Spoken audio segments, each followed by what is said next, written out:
Good evening, everyone. Welcome back to SimonTV. Wonderful that you could all join me once again on another Sunday evening. What a week it's been. We've had it all going on, from Russia and Ukraine, escalating tensions, through to the United Nations, through to digital ID being introduced across the Anglosphere. We will have a lot to talk about this evening, but before we do, I have a tremendous guest joining me this evening. I'm sure you all know him either in person or by reputation. Good evening, young man. It is a pleasure to welcome Nathan to the show. Great to be here. What an honor to be on SimonTV. Mate, you're slumming it. But it's been fantastic watching your career. I think that the first time I met you was about 2 years ago, and I've been really admiring all of the work that you have been doing with the wonderful Free Speech Union. How have you found that whole experience, and how did you get into it in the first place? Oh, I've loved the last few years in the civil liberties space. We met, I think, through Graham Linehan's tour, if I remember correctly. But no, I absolutely loved it. I said to someone the other day, it's been like a free education. I don't come from an academic or political background. I was actually previously a pastor at a church.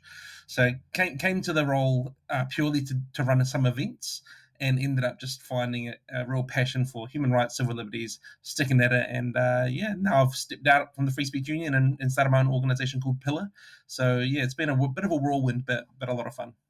Right, well, fantastic, and I do want to talk to you about that, but before I do want to say good evening to some of the people that we have in the chat. It's wonderful to see some of the regulars have joined us. Eshaw is here, good evening. Sarah's here on YouTube, hello, and says hello to Nathan. Dagsy is here as well, Shelley the Kiwi. Ray Chrisman is here, who I believe knows you. Glenn Inwood, and of course my dear old friend PLJ. I also ought to say that we are going out tonight, guys, on X, YouTube, Instagram, Substack, Rumble, Twitch, the Fediverse, and Resonate Radio in Finland. Whatever platform you are on, please do like and share the broadcast so that everyone knows that we are here doing this. All right, with Pillar, your new initiative, I think this is wonderful. I think that there is, the Free Speech Union does some fantastic work in the civil rights space here in this country, but there is latitude for other organizations to be contributing in this field, and for people to take perhaps a broader perspective on the whole area of civil liberties beyond free speech. Would that be a fair assessment of where Pillar is at? Absolutely, yeah. I think, in starting Pillar, the first question I asked myself was, is there a need for another organization, or is it a saturated market? And it's something that, when I thought about it, I thought, well, I know a lot of amazing people doing amazing work, but the problems are still persisting. We're not really seeing the progress that I think we should be seeing. And I truly believe that many hands make light work. So that's why Pillar came about, really. That's why I decided to start Pillar. But you're so right. I think with the Free Speech Union, the strength of the organization is the focus and the scope of the issues they engage, which I really loved. At times it could feel restrictive, but for a lot of benefit. So stepping into Pillar gives me a little bit more breadth to the work I can engage, the issues I can talk about, things like that. And I've been loving it. We've only been going for 2 weeks, and we've already been able to touch a bunch of stuff that I've been wanting to talk about for a number of years. So yeah, we're just getting warmed up. All right, well, fantastic, and I think that that's a fair point. Like, the Free Speech Union has come in for criticism from time to time in the past, which is you're always going to get, right? Because the Free Speech Union can't fight every battle, and they are going to take a different perspective on things. But I always have a chuckle when I see people saying, I really disagree with the Free Speech Union because I do believe that there should be a gang patch ban. Or, no, the Free Speech Union is very, very wrong on the issue of rainbow grooming time for children in libraries. And I always say, well, hang on a second. That's kind of the point of the Free Speech Union, is that you get to disagree with this sort of stuff. And while you may not think that you may not agree with them on a particular issue, it is fair to say that they are such an important voice in our national discourse that whether or not you happen to agree on any particular issue, you need to at least agree with them in principle. And I encourage everyone out there to support the Free Speech Union, and of course to support Nathan's new initiative, Pillar New Zealand. And I also believe, I have heard that there has been a little bit of contention from time to time within the Free Speech Union. And let me just bring up the Free Speech Union website here. Nathan, I've got it on screen And this is what I think is fantastic, is that there's the banner that I'm looking at here in the picture is the Free Speech Union team. It still has the previous CEO, Jonathan, and yourself in the picture. And I look through who are the active members of the Free Speech Union, rather the people who are employed by it, and of the council. And there's a broad perspective of views represented by these people. Now, I think that this is what I think is really, really wonderful is something I heard about you guys, is that that you have a used to have a Friday morning meeting where you would flush out and effectively argue the positions before deciding upon what position the Free Speech Union would take. And it was a sort of a consensus driven model, if I was understanding correctly. Is that the case? Yeah, oh, totally. A lot of the work that we would encounter would be quite reactive. So something would happen, whether that be in a local body or the government or in an organization. And as you know, when news comes across, there's 100 sides to the same story, and trying to find out what the truth is. But underpinning all truth is first principles. So we'd often just throw in an issue that had come up across the week, or that we saw in our forecasting that would come up, and we talk through it. What is the best approach to this in a first principles free speech defense? Is this even for us? Should we touch this? Is it going to benefit the people who support us? Is it going to benefit free speech in New Zealand? I love those meetings. So we do them every Friday at 10:30, and we get on Zoom. Our team was all remote, and we just have incredible conversations. And like I say, the team was pretty diverse. We have had former teachers and former politicians and lawyers and academics, and we just had the most incredible debates and discussions. So yeah, I learned a lot. Like I say, it was a free education in my books. So it was a really good time. And then the Well, that's council as great. well plugged in like that. Yeah. And I think that we have a really wonderful international example of that contention. Just over the last couple of weeks, and for those who don't know, the Free Speech Union in New Zealand is the first offshoot of the Free Speech Union that was founded by Lord Toby Young in the United Kingdom. Lord Young, as he is now, is a member of the House of Lords. Now, like New Zealand, they need to choose their battles a little bit carefully too. And there's been some contention over the last couple of weeks with the actor Lawrence Fox. Now, Lawrence Fox has had some issues. I think that he's actually been arrested for a couple of his social media posts, one of which it could be fairly assumed was advocating criminal activity, which put the Free Speech Union in the United Kingdom in a very difficult position, because where do you draw the line reasonably? And there are always going to be these sorts of limits, and the Free Speech Union can't fight every fight. And Lawrence Fox has had an awful lot to say, and it just seems to me really unhelpful that someone like that, who is prominent, is using their platform to kind of throw the baby out with the bathwater a bit. Have you been watching that at all, Nathan? I wasn't super aware of the Lawrence Fox situation, but I have been able to observe fairly close to the FSU in the UK over a number of years, and have been lucky enough to meet Toby and pick his brain on the origins of the FSU. But yeah, the rule of thumb that we would operated with here in New Zealand in terms of speech we wouldn't defend was obviously incitement to violence, and things that were encouraging illegal or violent activity. And then if there was just outright lies, now obviously that's a pretty high threshold, but I think a reasonable threshold to defend speech across the board and across the spectrum. When you start to get a little bit more substantive than that, it does start to become thought policing and opinion policing. So no, I can understand there's a little bit of tension, and it is a difficult fight sometimes. You mentioned a few issues in a few cases earlier that we defended around gang patches and drag queen story time. They're not easy positions to take, but they on principle are first principle free speech defences. So in the UK, I know they've journeyed through that in their own way, especially with Tommy Robinson.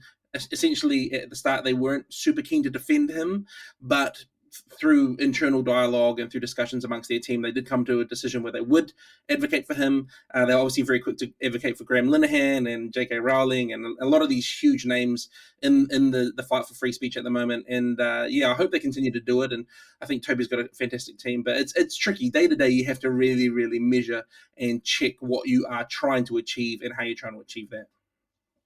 Yeah, and as you say, it is a difficult it's a difficult space to be navigating. Resources are always going to be constrained, and you just can't keep everyone happy. Turning to the comments in the chat, Nathan Vida says on YouTube, if reality is shaped by perception, can objective truth exist, or is it all knowledge inevitably bound by subjective human experience? Which sounds a little bit Malthusian to me. Concerned Citizen says FSU dropped the ball on Rex Landy, and they believe the cops. Yeah, I understand where Ms. Landy is concerned that the Free Speech Union has intervened in that case. I'm not too sure. I haven't spoken to anyone at the Free Speech Union about that, but I do believe that those matters are in hand. Concerned Citizen, we will keep an eye on that, of course, because it does have a whole bunch of international attention. Excalibur says Loza Fox was advocating for the destruction of ULEZ surveillance cameras, a la the Blade Runners. Yeah, he was, Excalibur, and I would agree with him in principle that I don't like those 15-minute city surveillance cameras either. But these edge cases are really difficult to be making laws around because, in point of fact, they are legal.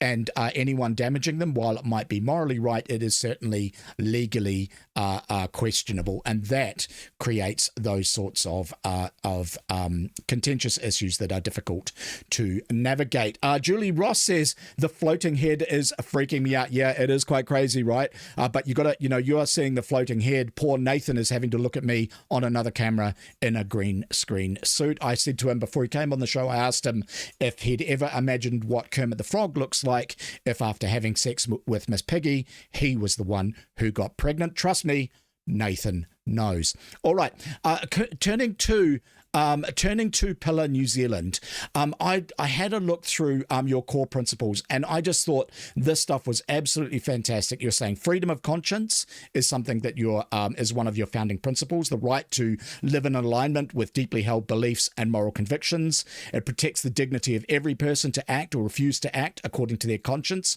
That is right and proper. Freedom of religion, that is also good. Freedom of thought and inquiry, which is very much in line with the free speech union's principles.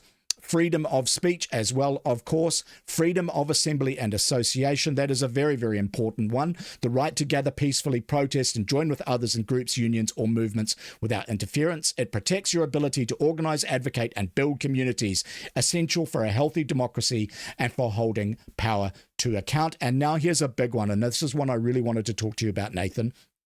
You say right to privacy, the right to control your personal information, decisions, and space, free from unwarranted intrusion by the state, corporations, or others.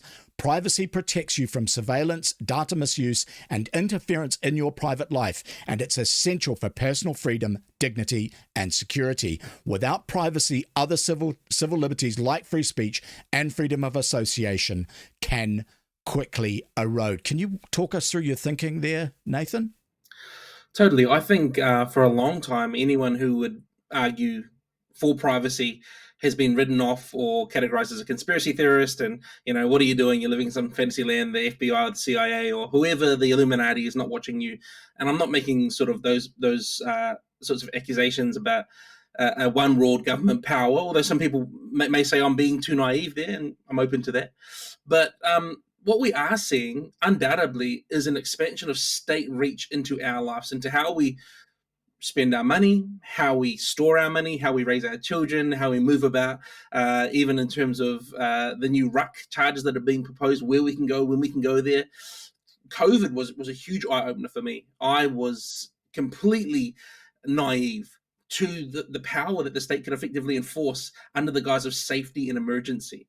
So when I was thinking about Pillar, I thought privacy is an issue that I really, really want to lean into, especially with we're seeing developments now, especially in the UK around digital ID. We saw in Canada with the truckers, their accounts being frozen. We've had a couple of instances in New Zealand with debanking.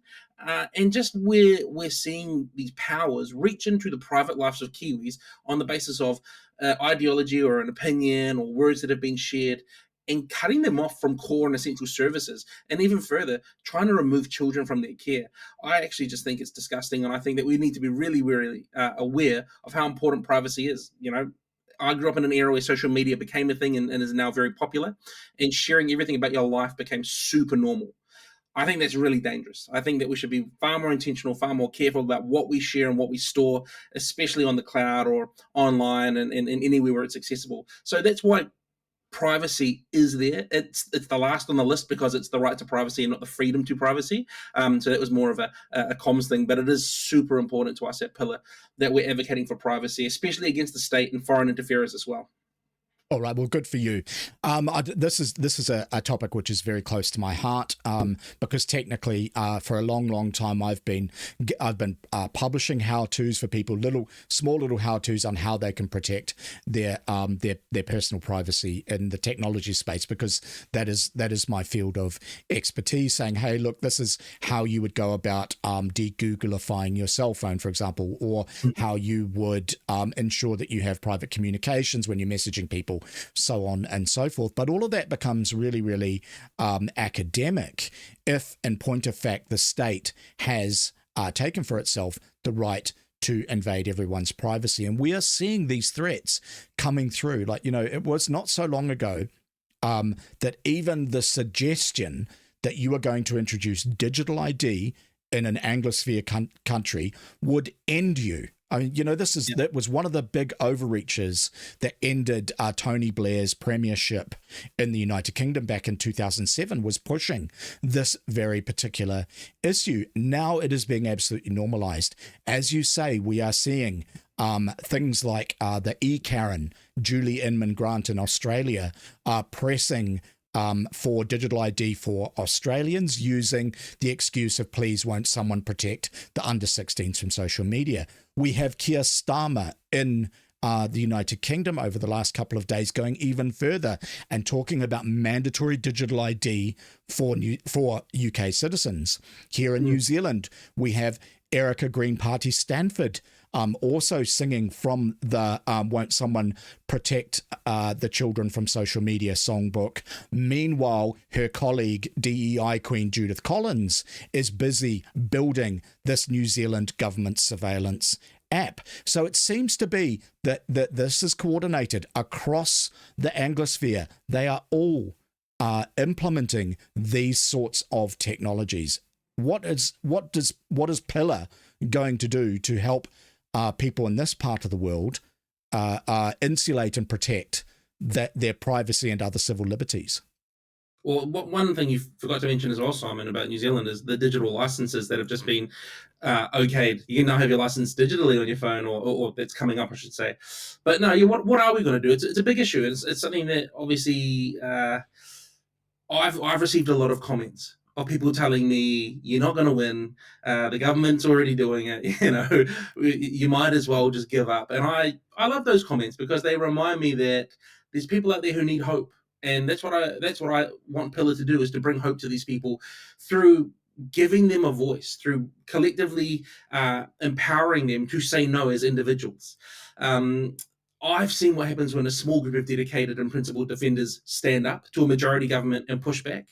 I want Pillar to be able to do that again. I want Pillar to be able to stand in the courtrooms and the tribunals and in the parliament buildings for individuals and say no, and to say it with authority. So what are we going to do? We're going to educate. I mean, I would love to ask you as an expert, what are the top 3 tips you give an individual for de-Googleifying someone's phone or for increasing private security in their lives? Because for me, it's like, I've got unique passwords for every platform. I try to store as little as possible online. But what would you say, throwing the ball back in your court, what are your top 3 tips for someone who's trying to increase their privacy or security in their life? Right. Well, it's for most people, for non-technical people, I have three main suggestions. The first and the easiest to achieve is to switch your web browser to using Brave. The Brave web browser on your phone, on your devices, your Macintosh, your Windows machine, your Linux machine, what have you. If you use the Brave web browser, that will increase your security.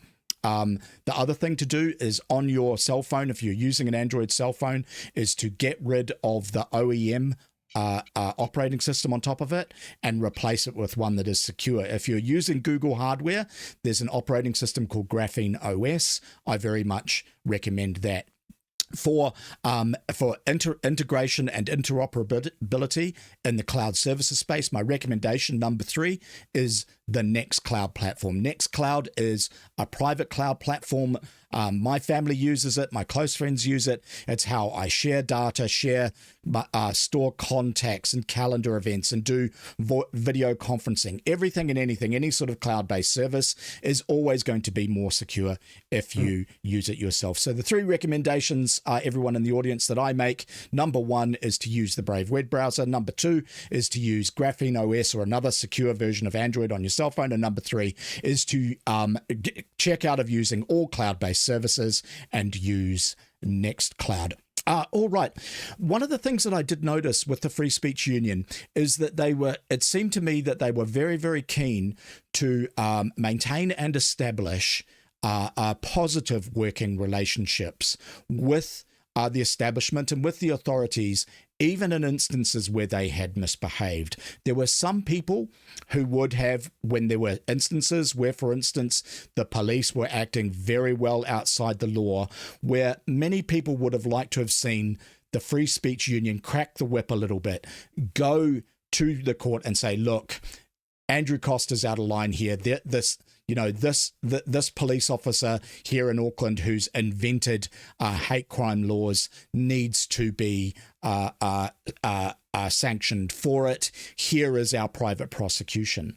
What do you think that there is the scope for cracking those sorts of whips and being, trying to use the legal system that we have to introduce a little bit of accountability to some of these individuals within the establishment who just seem to be able to operate with total impunity?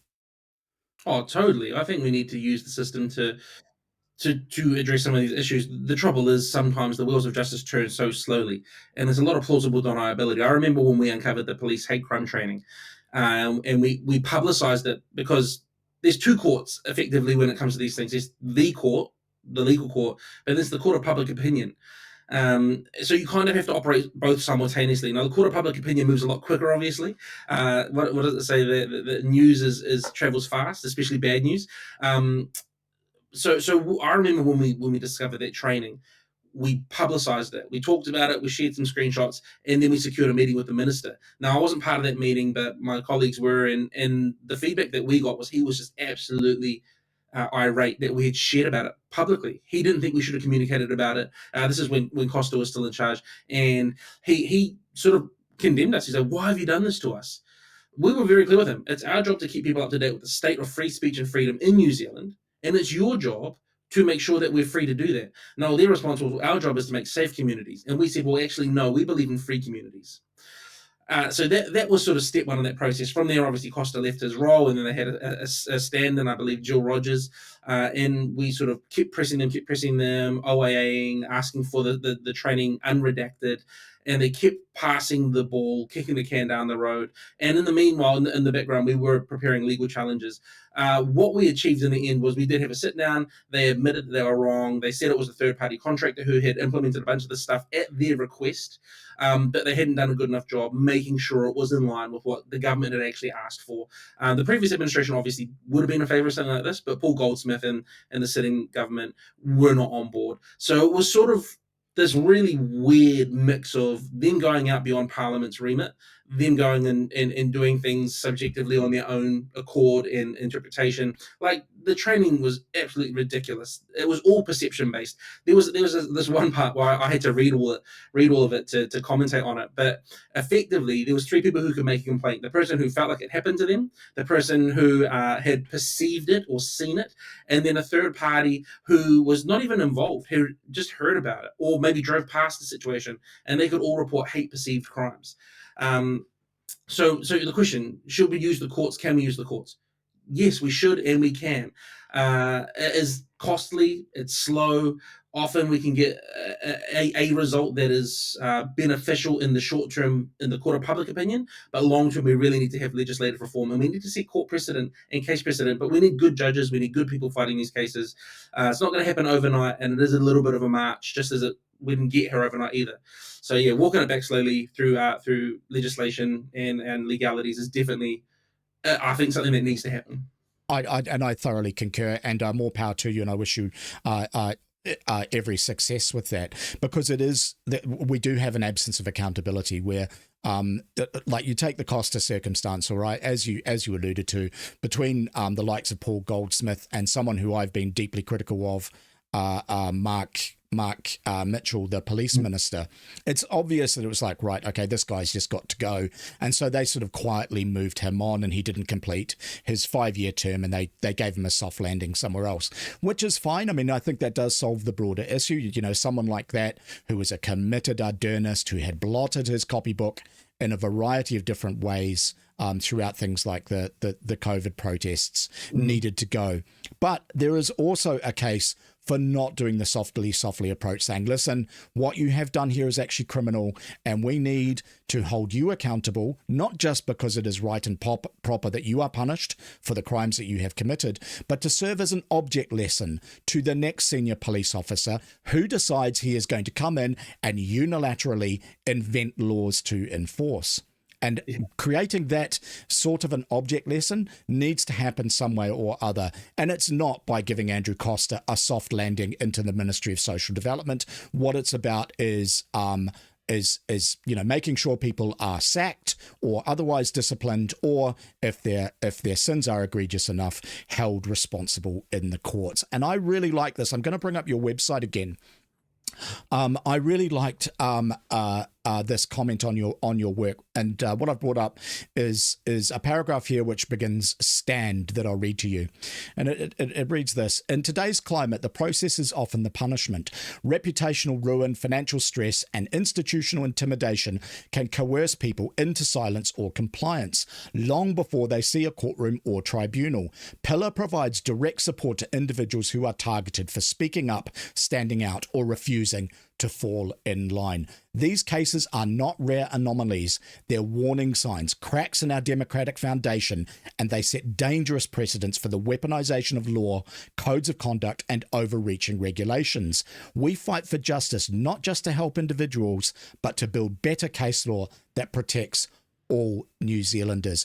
Guys in the audience, I'll get to your comments in a moment, but I want you to just have a read of that statement, because I just think this is absolutely critical. I don't think there is a more important analysis of what is going wrong democratically in this country than what is encapsulated in this sentence. So please do read it. And if you have some questions for Nathan about it, please do log them in the chat. Nathan, can you tell us about the intentions here behind this statement? Yeah, I mean, so often we see people who are being bullied effectively by the system, and they're being labeled as extremists, or they're just being intimidated into uniformity or into silence. Often people will say, how can you defend this person? How can you defend that person? Based on what the perception publicly is. When you talk to some of the people that we've defended in the past, they're just normal people. They're really good people. And they're just people who have a conviction or a moral standard that they live to. And when they've been asked to compromise, they say no. So then they get painted with the brush, they're a racist or a bigot or this phobe and that phobe. These are good people. So what we're doing by standing for these individuals is hopefully setting precedent that people won't have to go through what they've been through. There's a handful of people who have already paid a high price. And hopefully, as we defend more and more people, there'll be less and less people who pay that price. But hopefully people are emboldened to be confident, to stand on what they actually believe in by the success that we're being able to have in the courtrooms. So that's what it's about. Like I say, legislative change is really slow. The courts are also slow, but telling the story, pressuring through collective voice for individuals can achieve change in a slightly shorter time frame as well. So that's why we do it. That's what we want to achieve. Well, I think it's fantastic. And for anyone who is out there who is facing that sort of coercion, that sort of process by punishment, it is wonderful. It's actually, it's relieving to know that there are organizations like Pillar, like the Free Speech Union, that will actually back people up and provide them support and services. But just speaking on that, I see in the chat, Shelley the Kiwi is here. Good evening, young lady. Katie Hopkins being hammered over the years, and they're still after her. Yes, they do. What, Shelley, this is what the establishment does. Once they've got in for someone, they are just always looking for something to get them on. And Ms. Hopkins' case, she called herself a spaz on her her podcast and was arrested and is facing prosecution for that. Excalibur says, I love Katie. I love Katie too, Excalibur, and I love you too. Shelley says, I for one will be resisting, meaning digital ID. Good for you. I encourage everyone to do that. Excalibur says, I suspect we'll have a massive protest against Starmer and his overreach. Excalibur, I am sure too. I saw a post from you on social media, I think overnight, that there's something like it's taken less than 36 hours for 2 million people to sign a petition against that.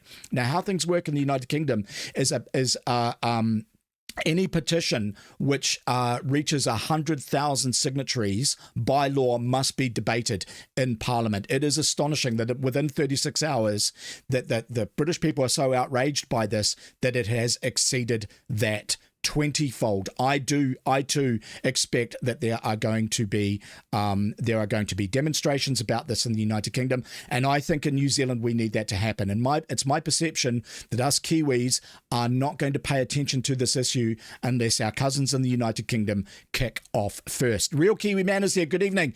As I've been telling the Brits, learn to recognise the real enemy. They wear uniforms, New Age cops. I absolutely concur. PLJ says it's Crown Law where the mission creep comes from. They certainly are a contributing factor. Real Kiwi Man says they do their master's dirty work, fellow Kiwis, traitors to the people of New Zealand. Oh, once were Kiwis, my old friend is here, good evening, who does point out that Katie is a ginger. And that is right. That is a little bit disconcerting, as you know, for people like me. All right, I have another article speaking about the chilling effect. All right. And what I'm bringing up is a Telegraph article here about George Galloway. For those who don't know, George Galloway is a Scottish long-term politician. He's a left-wing politician. He's old school, hardcore class left. He came to worldwide attention in 2002 because the American government under George Bush accused him of aiding and abetting Saddam Hussein. He stood up and said the invasion of Iraq was wrong and actually testified in the American Congress to say that that war would create nothing but trouble. For doing that, he was kicked out of the Labour Party by then Prime Minister Tony Blair and has served the people of Britain as a firebrand left-wing politician independently ever since. He is a man who is very, very deeply contentious, but for whom I have a great deal of respect. While I disagree with him on a number of issues, this is a man of principle. His weekly podcast, the mother of all talk shows, is required viewing for anyone interested in geopolitics. He will be going live tonight at 7 p.m. in the United Kingdom. It will be 7 a.m. New Zealand time. He will talk about the arrest of himself and his wife and their young children yesterday at Gatwick Airport. This man was arrested under terrorism legislation for speaking his mind. The article here from the Telegraph discusses it. I'm going to read a little bit of it. George Galloway detained at Gatwick Airport under Terrorism Act. Former MP's party complained of politically motivated intimidation after he was detained. George Galloway and his wife were detained by police under the Counter-Terrorism and Border Security Act at Gatwick Airport on Saturday. The former MP was stopped by counter-terrorism officers after arriving in London from Moscow via Abu Dhabi. According to reports, the Workers' Party of Britain, the party Mr. Galloway leads, said the detention was politically motivated intimidation and demanded he be freed. The couple were later released without charge. A Metropolitan Police spokesman said Mr. Galloway and Petrie Galloway had been detained under Section 3 of the Counter-Terrorism Border Security Act, which allows officers to stop, question, search and detain a person at a border area to determine if they have engaged in hostile activity. Nathan, did you see this, and what did you reckon? I saw it when you sent through the list of topics we'll be going over, and I couldn't believe what I was reading. It's not the first one we've heard of in recent times where people were being arrested for fairly innocuous and legal commentary. It's just, it's the state of the UK. It's ridiculous over there. People can't be honest, can't share their thoughts, feelings, and opinions. I mean, it is full-on thought policing. So, no, it's really concerning. And I think you're right. If we don't wake up and we don't pay attention to this all the way down here in New Zealand, we're probably likely to hit the same way. I just hope that we don't continue down the same path of if the UK does it, we should do it. If it's good for them, it's good for us. There seems to be this mindset that by doing everything the UK, Canada, and Australia do, that we're good global citizens. Such a bad idea. I think we need to focus on being a It great is. nation They really ourselves. don't set it. Yes, you're exactly right. They often don't set a very, very good example. But Oh, this does happen, right? Like, our courts will often quote cases from similar democracies like Canada, Australia, and the United Kingdom when they're developing case law. But the thing is here that we are seeing this in the United Kingdom over the last couple of days. Like, you'll see that there was a guy who was rousted out for a social media post that he filmed in the UK for something innocuous. The police arrested him at 3 o'clock in the morning, and it caused a great deal of consternation, right? Here's the thing. They're going around and doing that to everyday citizens. But the thing is, when you do it to a George Galloway, he is a head on a pike. It's a demonstration of state power. What they are saying to you is, even if you are a prominent left-wing politician who agrees with our left-wing Labour government for many things, all you need to do is step out of line a little bit. It does not matter who you are. It does not matter how prominent you are. We are going to absolutely throw the book at you. And this, I think, is the real threat of this sort of authoritarian crackdown. Is it's a demonstration that don't say too much about digital ID, because George Galloway did, and they arrested him and his wife and his kids. You've got a job to go to in the morning. You've got a mortgage to pay. Keep your head down. Don't let the authorities hear you speaking out of turn. Well, it just goes to show being a good little boy doesn't pay the bills, doesn't pay any favors. Unless you agree with the state in all and everything, you're an enemy to the state. That's just the simple truth of it. So that's why we need people to remember the power of the individual. You should be free to disagree with whatever you want to disagree with. You should be free to use your voice the way that you feel convicted to use your voice. But you're never going to curry favor with the state to the point where you have freedom. Freedom you have to take for yourself. Oh, you're absolutely right. All right, turning to the chat, guys. If you have some questions for Nathan, please do lodge them. Also, do remember to share this broadcast. Once Wakiwi says she's overcome her genetics, meaning the genetic deficiency of being an MC1R mutant. Tommy Robinson says Real Kiwi Man is doing a great job. Good evening. Good evening to you, young man. Yes, although I have seen that there is a little bit of a bun fight between Mr. Robinson and the Canadian influencer Lauren Southern. I'm not too sure of the details there, but I think that it is going to kick off. Shortland Chambers says George Galloway converted to Islam. I'm not sure that that is true, but he is certainly someone who has many friends within the Muslim world and has been a long-term friend to many peoples of Arabic extraction. Real Kiwi Man says, irrelevant to what religion he has, he's a good, honest commentator. I agree with that. And the UK will be going on to the list of what places not to visit. Real Kiwi Man, I don't think that we can get away with it, right? It doesn't seem to matter where we are in the Anglosphere. These laws apply. Nathan mentioned earlier the Canadian overreach under Justin Castro, when all of the people who were participating in that truckers' demonstration against the restrictions of their civil rights were had their bank accounts closed. You can't go to Canada. What about in Australia, where they are demanding digital ID, where they're demanding that anyone who says that a bloke in a dress shouldn't go to a women's prison gets arrested? We can't go to Australia either. United Kingdom. Our world is becoming a much smaller place, and it's happening everywhere we go. I think rather than avoiding travel to places which are authoritarian, it's like, okay, I'm not going to have a summer in the United Kingdom. I'm going to North Korea this year. It is better for us to stand up and fight for our rights within our own societies. All right, Nathan, did you catch the thing about the North Shore candidate who's been thrown off the list for her ethnicity and her religion? Oh, I did see this. I saw a little bit of commentary on X, but again, surreal. I feel like every time I open X, I'm reading a fiction novel of some description. But yeah, it's crazy. It's what? Do you have any contact with this lady? No, I don't. I'm definitely interested to reach out. I imagine the Israeli Institute will be all over it, but definitely just offering support wherever we can and telling the story so that there's more eyes on it. But yeah, it's ridiculous. Okay, all right. Well, look, guys, David Farrer, for those who don't know, David Farrer is a long-term citizen of the People's Republic of Wokington.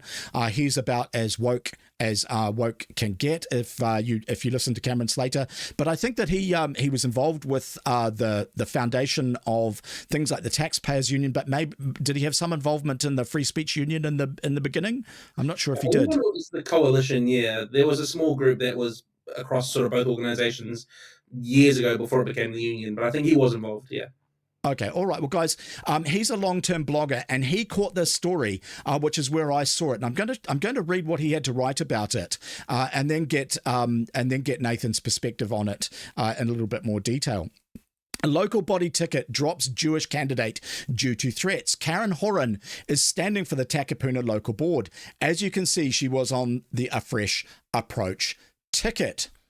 But she's been dropped. Why? Because Karen is Jewish. She was born in Israel, and like all Israeli citizens, served by her youth in the IDF over 30 years ago. She's lived in New Zealand since 2009 and is active in the community, yada, yada. But she's been dumped from her ticket because she is Jewish, because like 95% of Jews, she is a Zionist. A member of her local body team explains why they dumped her. I want to read, let me just give me a moment so I can find the bit that I wanted to focus on.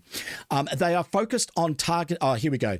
The security team at the council I have significant safety concerns for myself as well as you and other candidates due to the Free Palestine groups. These groups are internationally funded and have radical members due to the high emotive topic and have lost their rationality. They are focused on targeting their actions on specific people and events and are highly unpredictable. They have monitored a lot of chatter on their networks about you and upcoming events. I have also had a call with Mel, who has had a similar conversation with Auckland Council Security. They have recommended that I be extra vigilant when walking around the streets. They have asked to pass this on to you too, to be extra vigilant and keep yourself safe. This news today has been very upsetting to our family members. There's another bit here that I wanted to read.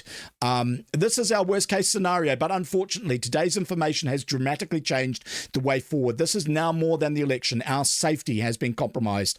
I also want to acknowledge how upsetting this is. It's upsetting for all of us, but I can only imagine how it must feel for you. At the end of the day, this is low-level politics and a lowly paid role, and the safety of ourselves and our family is the most important thing. We recommend you develop a plan to ensure yourself and your family are safe and have a plan to engage with police if anything occurs. Nathan, what do you think about that?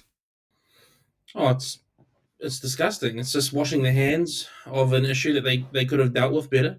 It's in my opinion a form of foreign interference when a group like Free Palestine can come and affect a legitimate democratic process in New Zealand. We give these people far too much time, far too much attention. We actually just need to put our foot down and say, no, you're not going to come and bully and coerce people into all the silly things that they're trying to get us to do in terms of recognition and making people feel unsafe in the country that they're a part of. We live in New Zealand. What are we doing? So, yeah, it's just ridiculous. Yeah, and I think despite the rights and the wrongs of the particular issue, the broader issue is the integrity of our elections, right? Like, how is it the case that there is someone who has been bullied out of standing for election because there are some people that are threatening her because of her political views, of her background, or for any reason? I think that is absolutely unreasonable. And I have two comments to make. One is that I think that the councillor who removed her from the ticket, who I just quoted, was being a little bit ignorant. He says here, have a plan to engage with police if anything occurs. If you are listening out there, what is her name? Her name is Ms. Horan. If you're listening out there, I think engaging with the police on this matter is very, very poor advice. I would encourage you to look at what happened to Posey Parker when she was in New Zealand. Information about her whereabouts was shared by the police with Antifa. I don't think that they are someone who can help you. The second point that I wanted to make, Nathan, is that this has not been at all covered in the New Zealand media. This is our electoral integrity here. Someone is being threatened. Someone is having to withdraw for an election to protect themselves and their family and their colleagues and their families, and yet there is no coverage. There is no outrage. what is happening in our society that something like this is allowed to stand?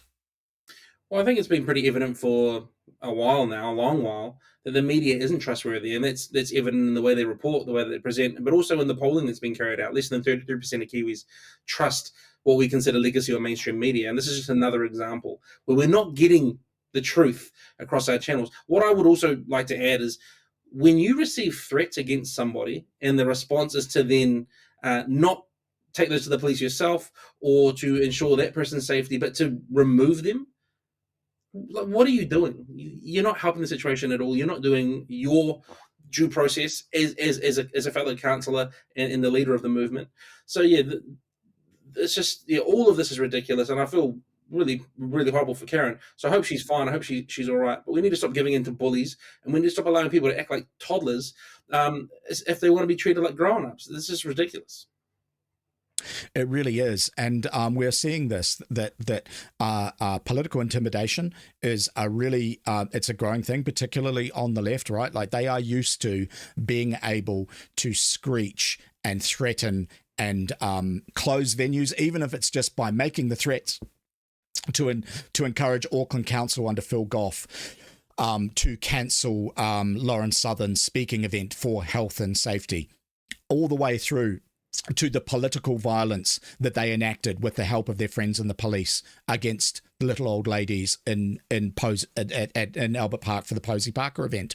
It is this sort of intimidation that has no place in a democracy. It ought to be absolutely stood upon, in my opinion, and I'm just not seeing it. I'm not seeing anything like an establishment response to say, no, that is not what happens in a country like New Zealand, and anyone who does that is going to face the full force of the law. How do we change this, young fella? How do we ensure that any person can stand for the Takapuna local council who decides to, without sort of facing this sort of intimidation? We have to stop giving in to these bullies. You mentioned it with venue cancellations. We need venues to stop cancelling people off anonymous emails and phone calls from one or two disgruntled members of the public. I ran close to 100 events for the FSU and constantly was getting venue cancellation threats because one or two people phoned in. This is a direct attack on democracy in this case. We need to stand strong for democracy. We need to amplify that this is not okay. And she should be given a platform to campaign on off the back of this. That when they try to silence her, she should actually be given more opportunities to share. I think the way that we counter this is we stop giving in. We stop allowing bullies to dictate the terms and the rules. And we just remember that we're a free nation, that we have a democracy where anyone can stand, and that the votes will decide who is and who isn't allowed to be in those positions publicly elected. I absolutely agree. Well said, young man. Turning to the chat, Ray Sisman, says, should bring the convo back to New Zealand. We still have Kiwis with non-crime hate on their record. Yes, Ray, I will have some more to say about that in a moment. I have some articles to discuss with Nathan. Real Kiwi Man says, prison planet emerging, Simon. I'm going bush. Yeah, that's probably a good idea. Embrace Empathy is here. Good evening, young man. Wow, this is awful. This is on the Greens and TPM and Labour, and Embrace Empathy, the New Zealand police who aid and abet in these sorts of circumstances, in my opinion. The media love the left, he notes as well, with which I thoroughly concur. All right, I want to talk about other instances of intimidation, and I want to get on to the two-tier policing that we are seeing in this country. All right, so we're bringing up an article about the shooting of candidates' billboards. For those who don't know, ACT Party billboards are regularly defaced. Defacing political billboards is, firstly, it's ridiculous. I mean, it's just petty vandalism. Secondly, it is treated relatively seriously. I remember being at university with a couple of chaps who were coming back from the pub and thought it would be funny to actually just knock some over, and they were taken to court for that. So it is something that is taken relatively seriously. But There's serious and then there is serious. And this is an example of when I think it is serious, but the establishment doesn't. This comes to us from Bill Hickman at Radio New Zealand. Shooting up candidates' hoardings beyond a step too far. A resident on a property close to where ACT candidate Matt Jovich's hoardings were shot multiple times last week says they understand 2 children were asleep at the end of the house closest to where the shots were fired. The sign had been erected on the edge of a rural property just south of Northland's Whangarei. The resident, who did not want to be named, said people in nearby homes were woken by up to 7 gunshots just before 2 a.m. in the morning. The article is there in full, but this is the bit that I really wanted to focus upon. Police confirmed that they had received a report of willful damage after the fact and were investigating. All right. First thing is, this is not a case of willful damage. That is the police just simply minimizing what is a severe crime. What we have is someone with a firearm going around and perpetrating deliberate political intimidation. It is not a stretch to imagine that the person who is firing a gun at these hoardings is also the sort of person who thinks it is right and proper to cancel a councillor's political campaign because of her ethnicity. I would expect that in a functioning democracy, these would both be incidents that the police would be interested in paying more attention to. What do you think, Nathan? Oh, absolutely. I think after recent events, we can't take anything like this lightly. I think we spoke about this the other day briefly, and I was remembering when on Breakfast they shot the Trump troll doll, who obviously there's been multiple attempts on Trump's life. This all stems from allowing the narrative that words of violence to really take hold. Because when we start to allow that idea that words are violence, then we justify a violent response. And this person, purely and honestly, simply for being associated with ACT, has had their billboard attacked. I think throughout the Treaty Principles Bill campaign, the stuff that the media reported on, the way they presented narratives around Seymour, absolutely stirred up this sort of hateful, actually violent behavior. And they need to be accountable for that. This guy is a local council candidate. He just wants to make a difference in his community. He's trying to help his family and those closest to his family have the best possible community. But because of lies and whether you want to use the term misinformation, things like that, now his signs are getting shot and children are in the way of harm.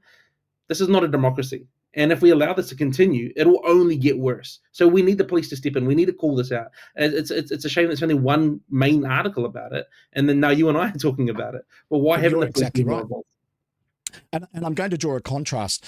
Guys, keep in mind that Nathan can't see what I'm bringing up on screen. And the article that I have here is to draw a contrast of what the police consider worthy of investigating versus what they don't. And this is an article that came last year from Radio New Zealand talking about the K Road rainbow pedestrian crossing that was painted over. And I wanted to read you a little bit of this. Police treat painting over Auckland's K Road rainbow crossing as hate crime. Police are treating the painting over a rainbow crossing in Auckland this morning as a hate crime. The crossing on K Road was vandalised by 3 people in the early hours of Thursday morning. A spokesperson for Auckland Council confirmed the crossing has been painted over. In a statement, Auckland City Council Area Commander Inspector Grant Tetzlaff said police made a number of inquiries into the incident on Thursday afternoon and found some items of interest. Officers had raided a property in Flatbush which was linked to the owners of a vehicle involved, he said. However, the vehicle was later located. We are aware of the hurt and confusion from the community at what has occurred, and we want to reassure the public we are committed to holding those involved to account, Tetzlaff said. Police have no tolerance for reports of this nature which appear to directly target a particular sector of our diverse community, and we are treating this as a hate crime. Now, I have a couple of thoughts about that, but before I go into it, Nathan, what do you think about that? Oh, it's ridiculous. It's not a legal crossing. I saw a lot of people bring it up at the time, but a legal crossing is a zebra crossing. It's black and white. It just shows the absolute capture that we're facing with institutions like the police, like the university, like the courts, where they'll treat something with the full force and power of the system, and other things are just not an issue at all, where people are actually at risk. So no, it's pretty sobering to think that that's happening out there. Well, it is, isn't it? That, painting over a zebra crossing, which is a victimless crime, gets the full force of the law, right? Like the Auckland police, they dropped absolutely every other investigation to identify who it was. They threw massive resources at it. They put a guy in front of court who pled guilty, and he got a huge fine for it, $16,000 for it, and a conviction against his name. Massive, huge amount of investment from the justice system in identifying who is culpable and holding them to account. Okay, contrast that with intimidation of someone standing for public office and for some dude running around with a shotgun, committing acts of political intimidation, for which we are seeing no interest in the police. Now, you and I would both agree that this is iniquitous, that this is not what should be happening. The police should not be aligning themselves with Antifa. They should be, at the very least, enforcing the law without fear or favor. But don't you think, firstly, it's interesting that we are not hearing anything like that from our Minister of Justice, Paul Goldsmith, from our Minister of Police, Mark Mitchell? There just does not seem to be an appetite anywhere within the establishment to deal with these really serious issues that we have with our law enforcement. Now, the other point I wanted to make here is about this guy, who's Area Commander Inspector Grant Tetzlaff. Now, I want to quote him directly. Police have no tolerance for reports of this nature which appear to directly target a particular sector of our diverse community, and we are treating this as a hate crime. So my question for you as a representative of Pillar is, here we have Inspector Grant Tetzlaff, who has invented a law. New Zealand does not have a hate crime law. This inspector, who is a policeman, their job is to enforce the laws of Parliament. Those don't suit the inspector, so he invented a law to enforce. Now, this man he has not been disciplined for this. He has not lost his job. He has not been prosecuted for this. Is this the sort of case that Pillar would be interested in taking up and saying, hang on a second, we've got a police force that's going rogue, inventing crimes. This shall not stand. This is something that needs to be addressed. We need a court to take a look at this.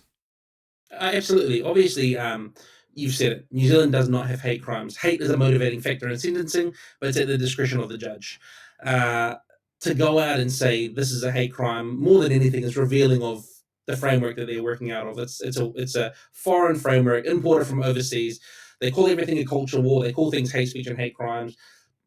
It's a sign of indoctrination. We're seeing police constantly come forward now and say, well, we need more laws because we don't have enough clarity. We need more power because we're not being able to be effective enough. My question is, why would we give people who self-admittedly don't know the law, can't enforce the law, don't understand the law, why would we give them more power? It just does not make sense at all. They were saying that recently with other things around expanding powers in protesting. They said, well, we're not actually able to police protest effectively because we don't really know the law. It's not that clear. I think if you've been a police officer or if you're in police in the force and you're not clear on the law, you really need to have a good hard look at the rule book and in the mirror and refresh yourself, because you're responsible for keeping law and order in our society and keeping people, for the most part, out of harm's way. So no, it's ridiculous, and it's definitely something that we'll be looking really closely at and monitoring with the police. So that obviously had spoken to them with the Free Speech Union to varying levels of success, but it's something that Pillar will continue to do. Good for you, and I'm very, very pleased to hear that, and I wish you every success with it, because right now they do operate with impunity, right? Like police officers that step out of line, we have the Independent Police Complaints Authority, which at best is a toothless tiger. When I remember speaking to a senior police officer when I said, oh look, for everything that happened at Albert Park, it's going to the IPCA now. Maybe there'll be some accountability, and he just laughed, like he literally nearly fell out of his chair. He was laughing so hard. So I do think that there does need to be some accountability, and it's wonderful to hear that may be something that you're pursuing. All right, turning to the chat. Embrace Empathy says, Andrea Vance and Charlie Mitchell have written one of their utter rubbish articles about candidates running, picking on the extreme freedom people. Okay, Embrace Empathy, I haven't seen that, but please do feel free to send me a link. Shelley says, media are tools for the propaganda. They absolutely are true. Everyone that is, except for SimonTV. Excalibur says, what happened to that bloke who shot at pictures of Ardern? I don't actually know, Excalibur. Excalibur, but I do think that there was probably a little bit more to that story, and he was certainly prosecuted. But that is another example, right? Like, you can have presenters on Television New Zealand inciting violence by shooting Donald Trump dolls, and there's no consequence, whereas some dude does that. And he is facing the full force of the law. That is iniquitous. Though I do think that TV3, they did end up going under. I am sure that there was some commercial consequences to them engaging in that sort of behaviour. But let's face it, if a private citizen was doing that for a left-wing politician, they would almost certainly be going to prison.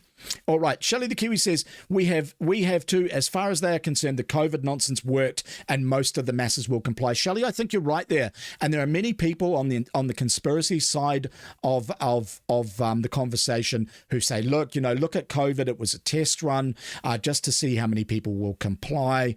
Enough people complied to give the powers that be the confidence that when they do things like introduce digital ID, that there will be they'll be able to achieve it because most people will just simply go along with it. Nathan, what do you think? Do you think that is the case, or do you think that there is going to be a fair amount of resistance? It's a good question.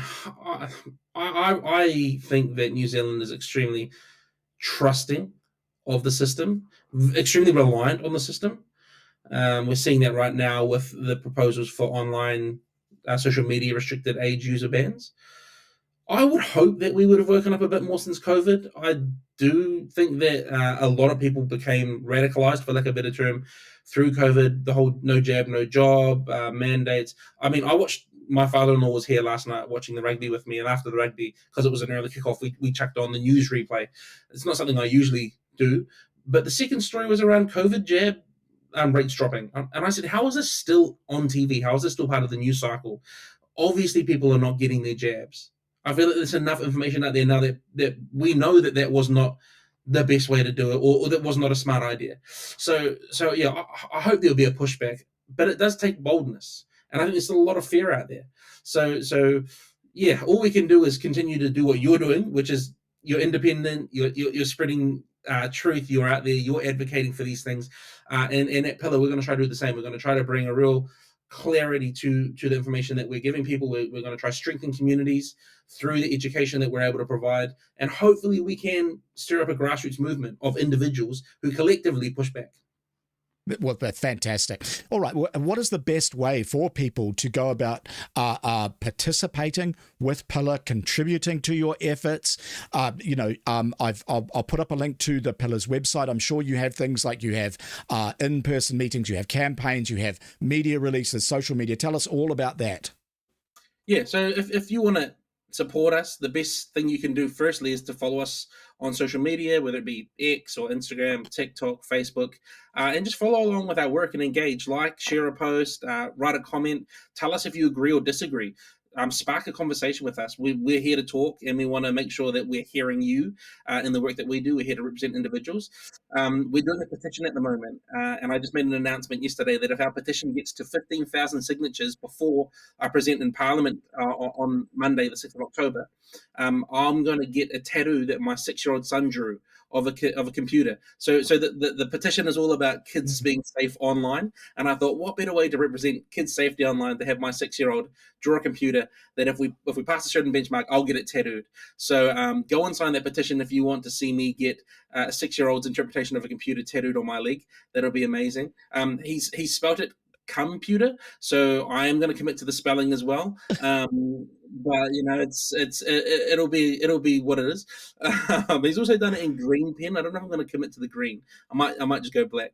So there's that petition there. If you could go and sign that, that'd be amazing. It just means that when we go before the committee that we've been invited before, we can say that 15,000 Kiwis really believe in safe kids, but also free online freedoms.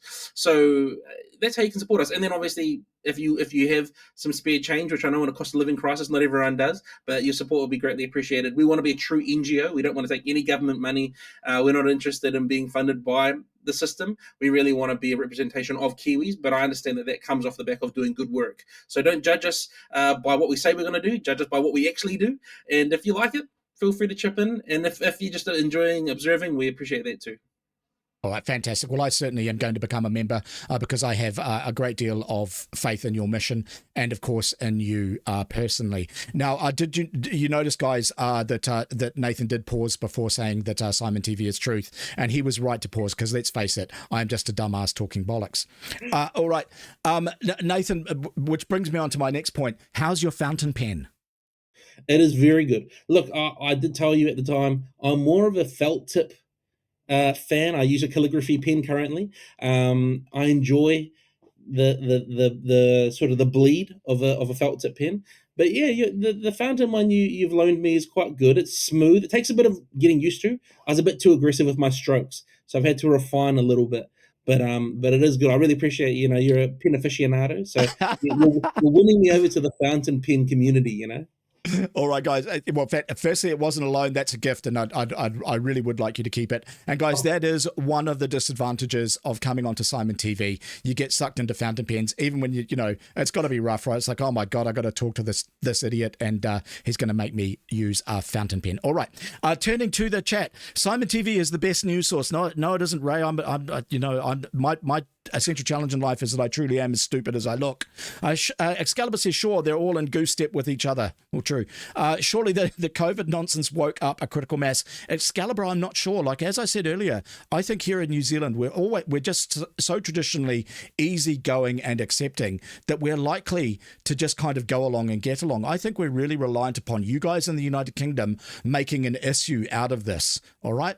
And I'll give you a historical example. Like here in New Zealand, for instance, the gender self-ID issue, it just went through on the nod, right? Labour and the Greens promoted it. I think every party in Parliament just 11 o'clock at night voted for it. It was just no big deal. It was a huge issue, right? Nicola Sturgeon's government in Scotland was thrown out on their asses on the back of all of that. And it's because in Scotland, in the United Kingdom, they made an issue of it. Here in New Zealand, they didn't, and we are suffering the consequences of it. I'm desperately afraid that the digital ID is going to be exactly the same issue here. I think we are really reliant upon you guys carrying a bit of weight here just to encourage Kiwis to get off our sheepish asses. Shelley says, I love the little conspiracy theorist. Good for you. Sue says, the bloke who shot the Ardern billboard is in jail. Convictions included illegal firearms. Okay, all right, so there was more to it. But let's face it, they were always going to find something to charge that man with. Real Kiwi Man says, the mandates with a test run for digital IDs. I think you're right. PLJ says, website links, please, Nathan. PLJ, I sent that to you on Telegram. And Excalibur, Nathan seems to be a good man. Fafetai Lava, Nathan, I'm sorry, my Samoan isn't too good. That wasn't too bad, actually. Yeah, Fafasai, thank you. I appreciate that. Not many people know I'm Samoan, so I don't often lead with it because I'm a normal person. So I try to. Yeah, well, I did want to talk about that because you know what I I've got a bunch of Samoan mates who are of German extraction. They have it's quite funny because they're proper Samoan dudes, but they've got these like crazy German names, right? Like Fritz, you know what I mean? And it's. Well, there's a lot of German heritage, a lot of Chinese heritage from Samoa. Yeah. My great grandmother was German, if I remember correctly. But yeah, there was a lot of German ancestry through there. Yeah, and you talked about the fact that you come from a religious background. You come from, to a degree, a Pacific Island background, being a Kiwi of Samoan extraction. Within that sort of sector of society, because I've got nothing but respect for our Pacific Island community and for the fantastic contribution that they make across across all sectors of life in New Zealand. One of the things that I've always been impressed by is the family values that they hold, which I think often comes through because of a really, really sort of a strong religious tradition within those communities. And from the outside looking in, would that be a fair assessment, do you think? Oh, totally. I mean, if obviously religion came to the islands through missionaries and settlers, but prior to that, the islands largely were chief hierarchical based communities that worked in tandem and really close together, and then Christian values really compounded the importance of family. So yeah, I didn't grow up particularly Samoan. I grew up really Kiwi. I grew up in Dunedin. There was about 4 other Samoan families there for most of my childhood. And then when I turned 18, I met a bunch of Samoans from Auckland who came down for uni. So yeah, I grew up quite European, but then in the Christian church as well. So that sort of has shaped me a lot in my worldview until obviously starting with the FSU, and now with Pillar, I've gone on this sort of crash course through politics and geopolitics and human rights and civil liberties. Prior to that, I've always said I'm not an academic, I'm not a politician, I'm not a lawyer, I'm a pastor and a theologian, and that's served me pretty well thus far. So just trying to pick up a little bit more knowledge here and there as well from the other institutional knowledges. Yeah, fantastic. Well, life's a learning experience, and of course, we all have our contributions to make, and we all have, our advantages and disadvantages, and backgrounds and expertise. Looking at particularly the Polynesian communities here in Auckland, do you think that they are particularly aware of some of these issues? And why I ask it is, because particularly in the Samoan community, that is a community that has, to a degree, and how would you say, a cultural knowledge of some iniquities when they look back at the 1970s and they recall the Dawn raids and some pretty crazy sort of state overreach when it came to doing things like enforcement of residency visas and some of that. And the question I'm leading up to is, given that sort of background, that sort of familiarity with establishment overreach, is there a focus upon issues around things like civil liberties in modern day New Zealand? Not a huge focus comparatively. Like I say, the Samoan community very much still operates, even within a New Zealand context, hierarchically. So whether you're a chief or a pastor or a priest, often you will lead and dictate the conversations of the community. But there's a younger generation coming through. Like, I'm 30, and there's a lot of Pacific Islanders younger than me, obviously.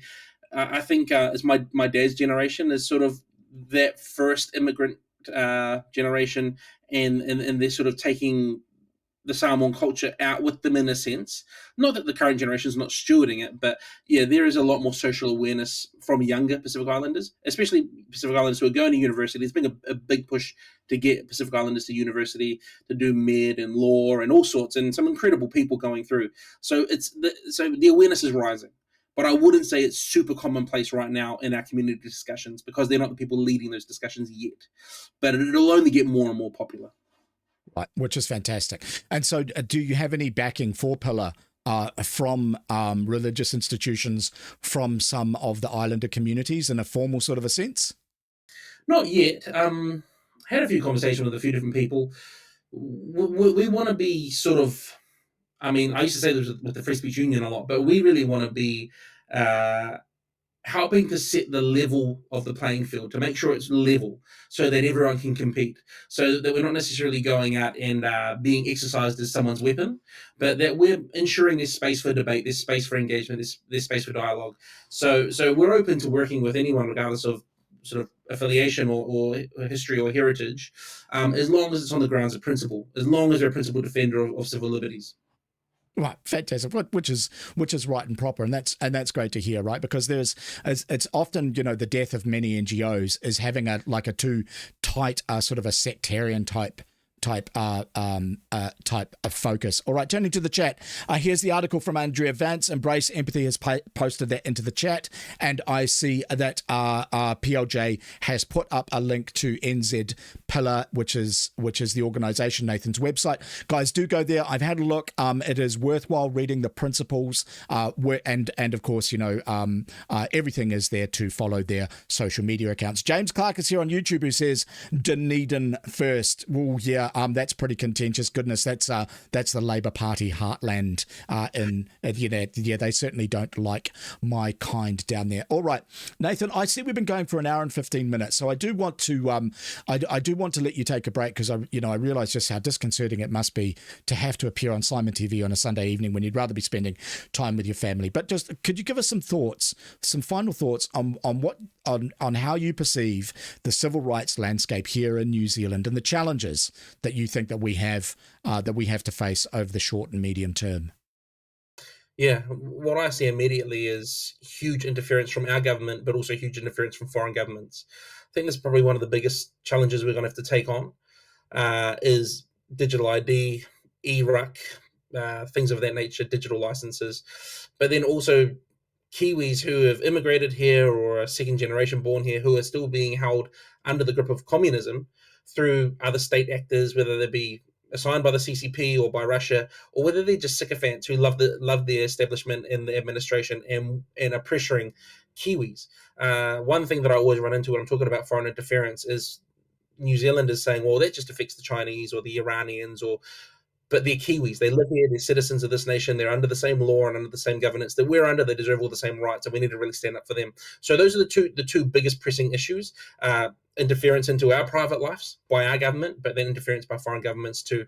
Along with that, obviously, the creep of indoctrination that's in our institutions, in our courts, in our churches as well. To be honest, that's a huge concern of mine. The amount of churches, we're seeing priests chain themselves to politicians' offices.